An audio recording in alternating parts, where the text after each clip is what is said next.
Masjid Agung Sultan Mahmud Badarudin Joyowigromo Palembang saat ini mulai aktif menerima zakat fitrah, baik itu berupa uang maupun beras daripada masyarakat.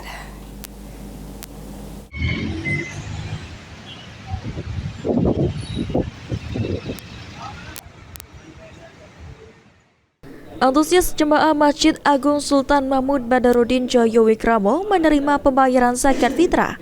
Badan Amil Zakat Fitrah Masjid Agung hanya menerima beras dengan berat 3 kg beras untuk satu orang. Selanjutnya, beras zakat fitrah yang dikumpulkan akan dibagikan kepada masyarakat sekitar Masjid Agung SMP Joyowigromo.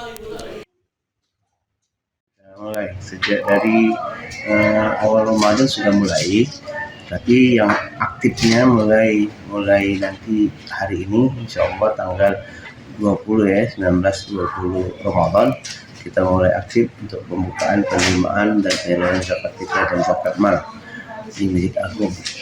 Untuk itu kami siap untuk menerima bagi muzaki atau orang-orang yang mau berzakat di Masjid Agung, kami siap menerima. Tapi penerimaan kami ini berupa beras beras yang telah disepakati oleh Badan Fatwa 3 kg per orang atau per jiwa. Salah satu jemaah mengaku jika dia sudah terbiasa membayar zakat fitrah tiap tahun di Masjid Agung Sultan Mahmud Badarudin Joyowigromo. Dari Khairul Alam enggak?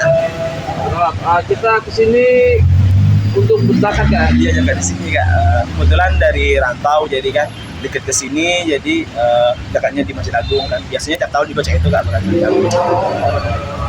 Kenapa nih? Mungkin ada keistimewaan sendiri nih zakat ke Masjid Agung? Iya kak, karena kebiasaan kan dari rantau kan Masjid Agung kan diusaha juga kak. Jadi dari itu kan dari rumah tuh sejak Masjid Agung kak, karena masjid juga kan, jadi percayaannya di sebelah sini. Terus nggak mau masjid sini sih kak. Itu dari mana? Dari Pali kak.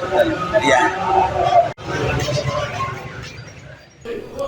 Penerimaan zakat fitrah di Masjid Agung Joyowigromo sendiri akan berakhir sampai akhir Ramadan atau menjelang dilaksanakan sholat Id.